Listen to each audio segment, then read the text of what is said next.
Hi guys, welcome back to the Savage. What are we on today? Well, as the title says, no milling machine, no problem. So if you just joined us, we're doing the sort of more unusual stuff or extra stuff that you can do with a lathe with a few adaptations and get the best out of your machine, because we're in a small workshop. I have, well, one day I might buy a mill, but it's a good challenge to see what you can make without one. And for the moment we are making parts for the dragster. Not that one, we'll do some more videos about that one soon as well. But it is this one here. Let's have a look. Oh, that pans in. Him over there. And what we are doing for the moment,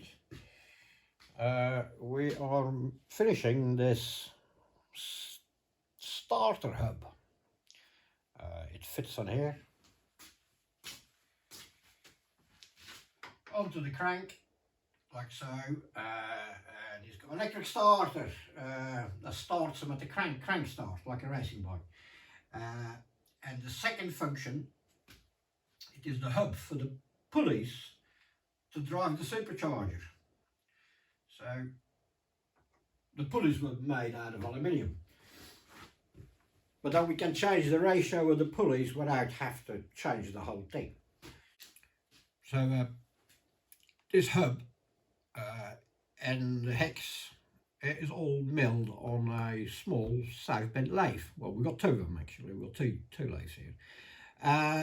And the last job, that's the previous video. They're all in the playlist. They're all together. All about the dragster. We had to cut a keyway for the crank, and that is also cut on the lathe with a slotting bar. You do that on the lathe as well. So the next thing that we were doing today is we need to drill a bolt circle, same as this, into here. It's to mount the aluminium pulleys on. And then the second function, because there is 10 holes, 5 of them are for the pulley, and the other 5, they are for a extractor. This thing here, it holds the pulley still, so you can tighten the nut of the crank or undo it. And then the second function is you screw this on top of it, because this comes off, so you can tighten the nut up, and then you can draw it back off again. And it's the same for the front hub for the supercharger, and this has got a tapered fitting. It's a tapered hole, so you need an extractor to pull it off. So this is something we made years ago for one of my other bikes, also a supercharged bike. So have a look at that. It's the old Triton. There's a few videos of that. So let's have a look at this bolt circle, how we're going to do it. Okay, let's have a quick look at the diagram. This we've already done. This is a little diagram of the pulley that will slip over the back here. It might become a V pulley, it might become a tooth belt pulley, so that's why it's rudimentary for the moment. It's only got the internal diameters on here, but that's for later. So let's just concentrate on our bolt circle that we need to make. The bolt circle is a diameter of 2 inches and 200 thousandths, so in diameter. So with the tool post drill that we'll be using on the lathe, so we need to go 1,100 from the center out to arrive at our bolt circle. Now of course we have got a big hole here, so we need to center the tool post drill first, and of course we cannot do that here, but I'll show you how how we do that. Let's have a look at this other little diagram. Right, this is just a little memory prop for me as well. So this is the center of the lathe. This is our part, goes like that. Before we put the part in, we put a 1/2 inch dowel in the chuck, and then we'd be using a wiggler or a center finder with a 1/4 inch ball on it. And then we'll start here. Because of the backlash of the cross slides, we only want to be going in one direction. So we start bringing the wiggler in close. This will be spinning. This is spinning into the from the drill. As soon as that makes contact with the dowel, it'll deflect, or actually we put a little bit of marker pen on it, and as soon as I see the marker pen rub off with air, then we zero the dial of the cross slide, and then half the diameter of the wiggler, that's 125, half the diameter of the pin, that's 250, so 375 in from when we zero the dial, 375 in, gets us to the center of the part. And then we need to go out another 1,000 thousandths, and then we arrive at our bolt circle. So in total, as soon as we touch off with the wiggler, zero the dial, and then we need to go further out 1,475 thousandths in total, and then we arrive here at the right diameter. So that's that bit. To make the bolt pattern, we use the change gears. We use these. These are the change gears of my small lathe, and the only thing you need to do is find the gear that you can divide by the amount of holes that you want. In our case, we're doing 10 holes, so we're using an 80 tooth gear, and then it's every 8th teeth that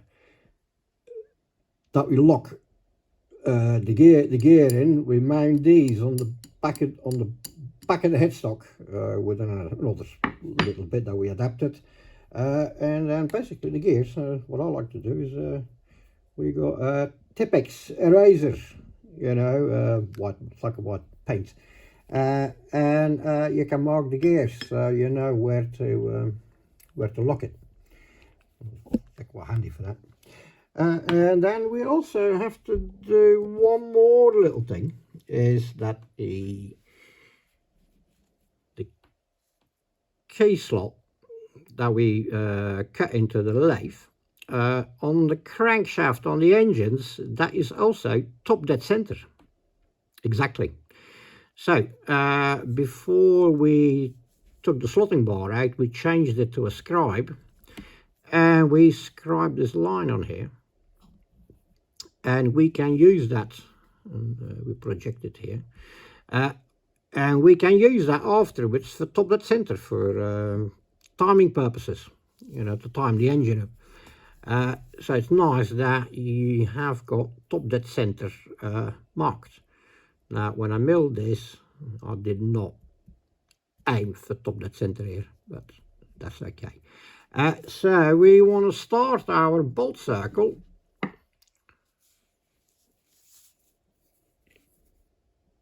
either side of the mark. Okay, let's go and have a look at the lathe and at the setup. So there we go, and there's the lathe with all the stuff,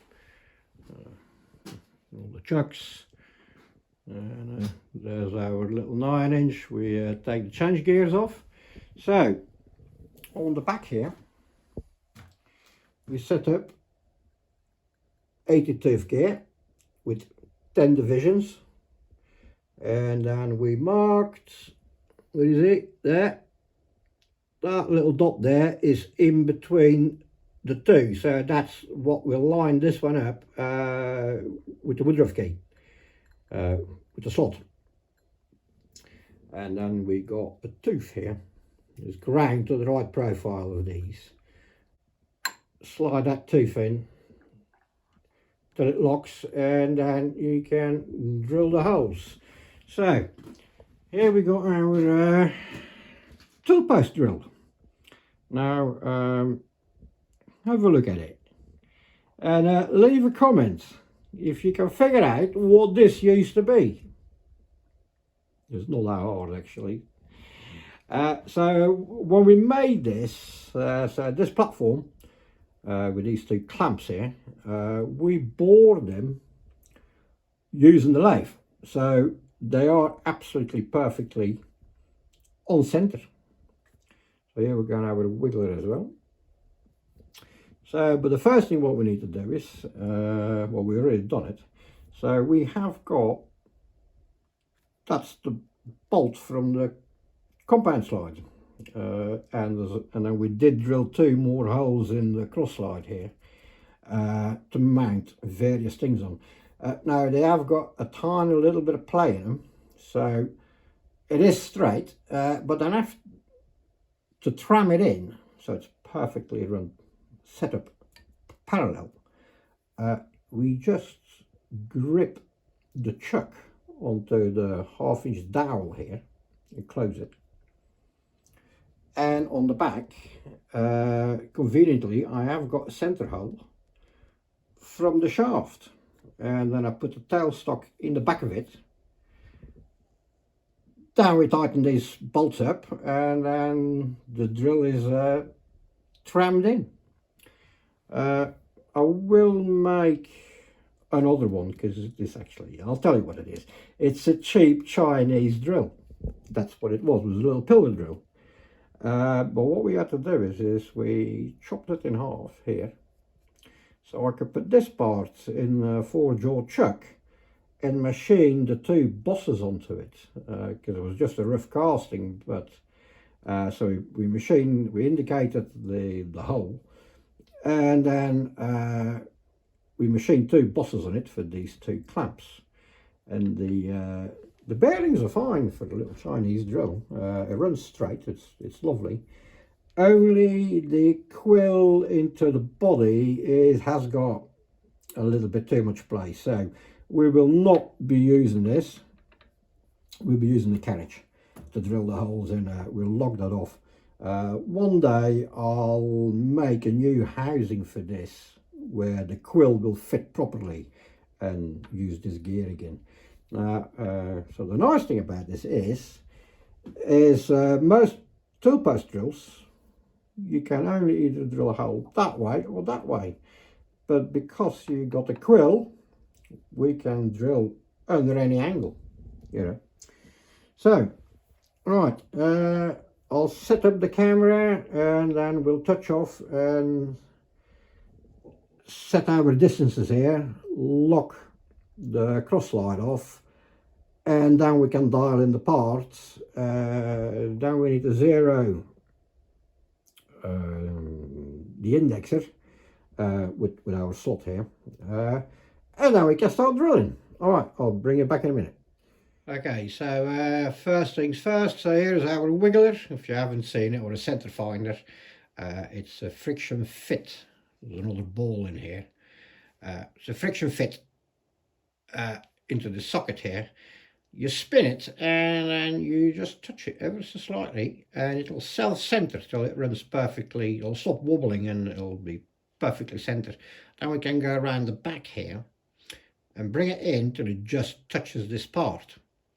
Then we zero the dial and then we can come our distance out for the right diameter for our bolt cycle. Let's do that first, but when you're centering this, don't do it with your finger, because if it whacks out, it'll wrap you around the fingers and it hurts. So I use a wrench or a spanner. All right, let's do that. So it's wobbling.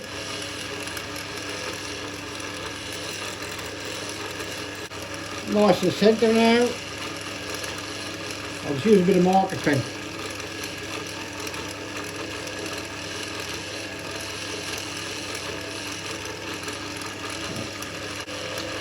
touch of our part.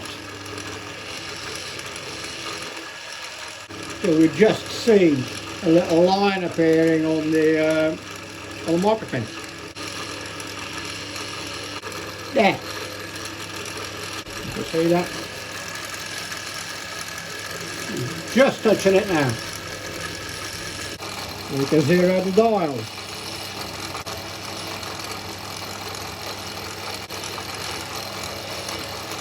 Okay, that's zero. Then we'll just double check it.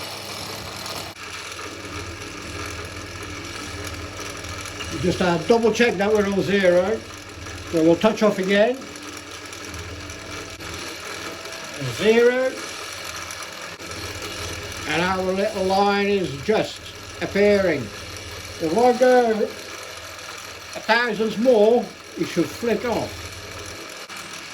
There. Okay, so we just touched off with the wiggler, and then now we need to wind them out. 40, 75. It's quite easy. Just count it, so 100, so it's 14 turns. 1, 2, 13, 14, 75.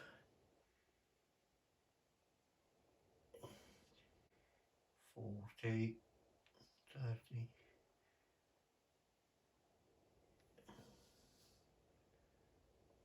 There we go. That should be it. So we're at our correct diameter now.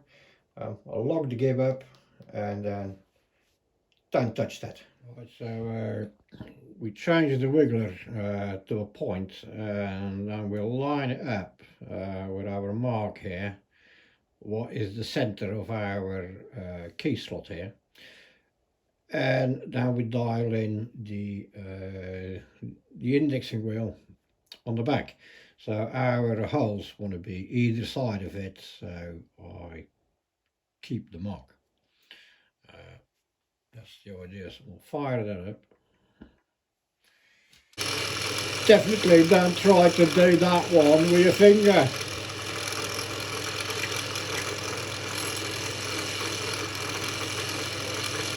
So look where this ends up. Right, now we need to line this up with the mark. Eyeball that. Right, so we line the chuck up with the mark, and then we zero our thing. It's a tapered bolt in a tapered hole, so you tighten it up, it expands. It's expandable armour. This also fits the small lathe, that's and the sleeve makes it fit the big one. Alright, so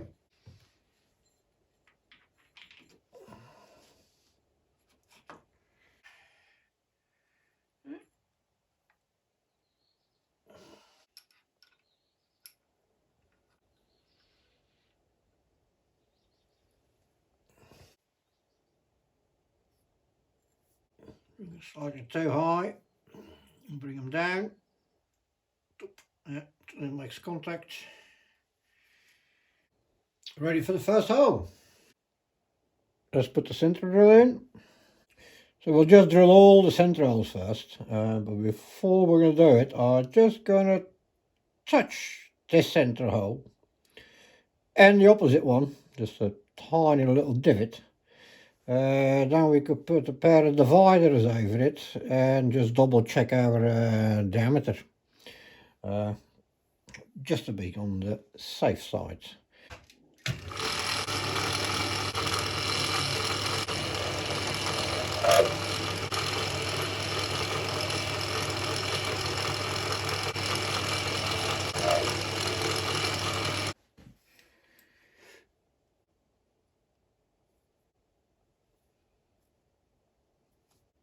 There we go. 2 inches 200 on the dot. You can actually feel that. They drop in the grooves.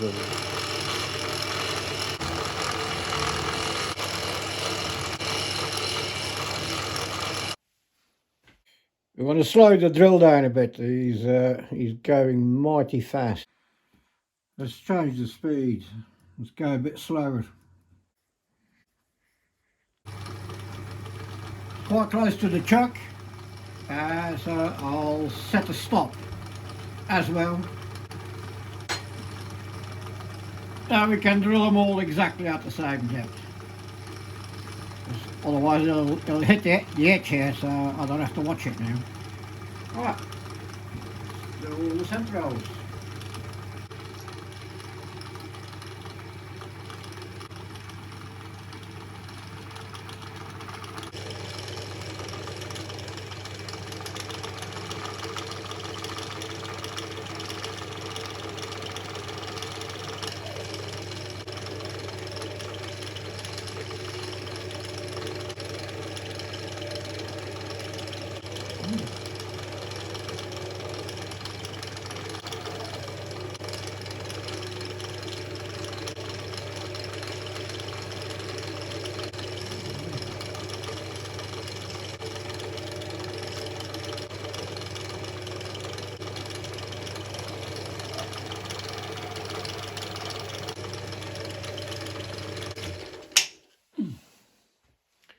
Okay, that's all the centrals done, and now we'll start either with the 5mm drill bit or the 5.3 and do every other hole, and then we change drill bits, and then we do the remaining holes in the other size. And after that we can tap the threads, at least for 5 of the holes, in BSF, British Standard Fine. The other 5 I'll leave for the moment because we are in France and I need to go to the UK and I need to get some Whitworth screws. We'll wait with tapping the other ones till I got the screws. But the BSF we can do. So that's all it is. Yeah, let's go. Change that for the drill bit. So I'm quite happy that we got through this because centre drilling, you only need to break one of them and you got some troubles. If you break a centre drill, well, if it's not a blind hole, well, you can't come in from the other side, but that means like redialing the whole thing back in again and drill in from the other side till you hit the broken bit of the centre drill. You can push it out, or it'll drive out whilst you're drilling. But that's about your only option. But we have not broken anything, so that is very good. Let's change it for the drill. We're on the dots. Let's do the 5.3. 5.3.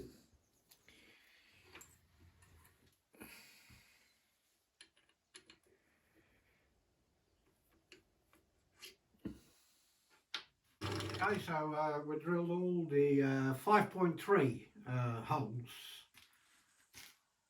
on the dots, and then now we do the 5mm holes on the dashes.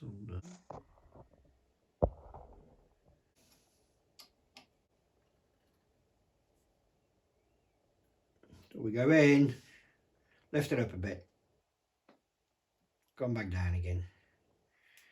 It's dead positive, it does not wobble. I was going to make a plunger for it, but this is far more accurate. A plunger just wobbles around in the hole, even if you ream the hole out. This is actually, you know, really accurate. Well, as accurate as the gears can be. There we go. Let's carry on. Do another 5.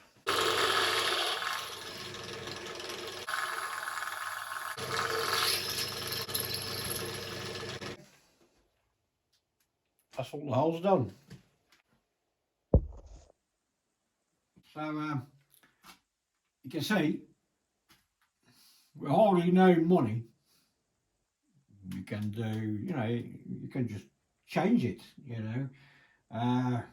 The little drill, I think somebody gave me that. I can't even remember where it came from. If you buy one, they're about 20 euros. Or 30 euros, whatever.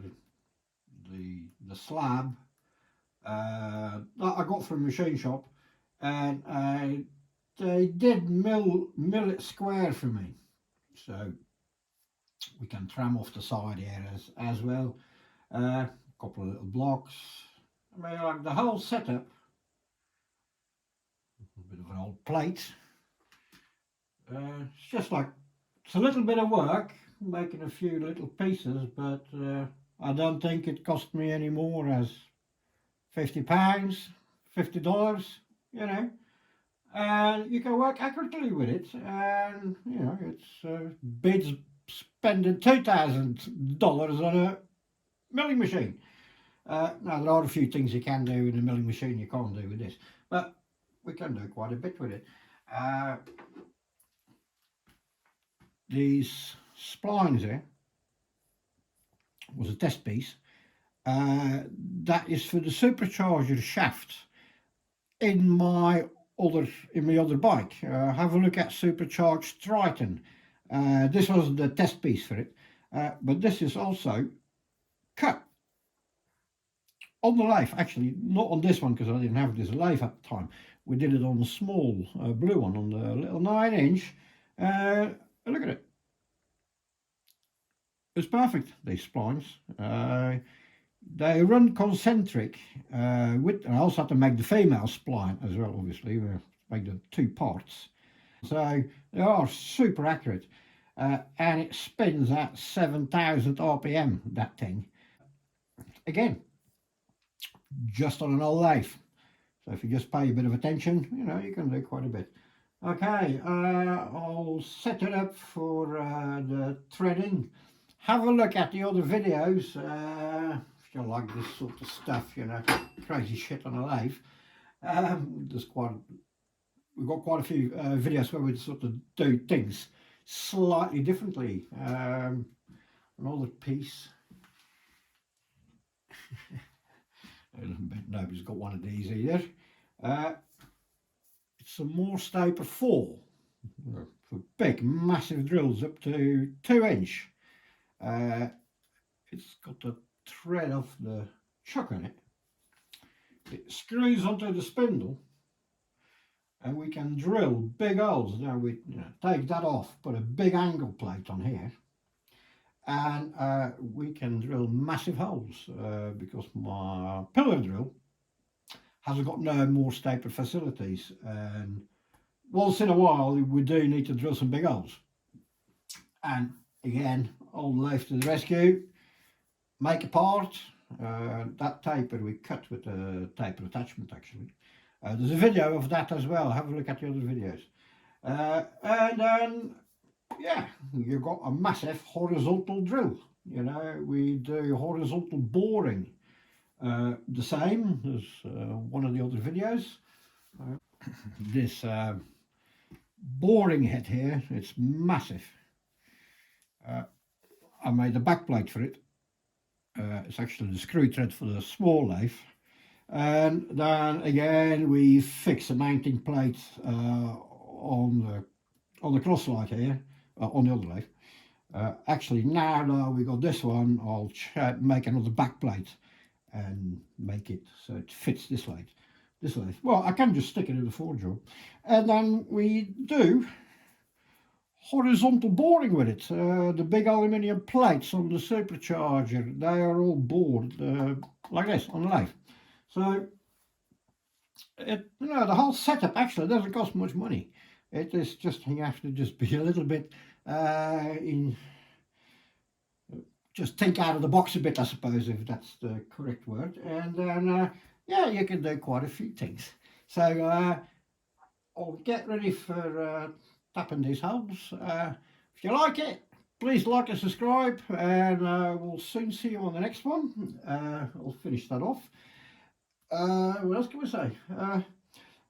Well, for the moment it's a lot of machining that we do for the dragster, but quite soon we're actually going to make some noise. We'll fire some of the bikes up, you know, and then there'll be a bit more live action of the old Triumphs, you know, because we like our old Triumphs. We've got quite a few of them here actually, and they all need a bit of attention. So we're going to do some fork rebuilding, and I'll show you a few bits about that. I also need to put some new bushes in the swing arm of one of the bikes. And we will be doing this not in your conventional way, and I can tell you, you've never seen that before either, the way that we do our swing and arm bushes. And we also made a proper inline reamer, and so we can ream our bushes for the swing and arm inline with about 500 to 1,000 clearance. Most people just do it with a single adjustable reamer. You're not gaining anything, you know. So that'll be one of the next videos as well. So yeah, stay tuned and come back. We'll see you soon, and I'll start tapping this.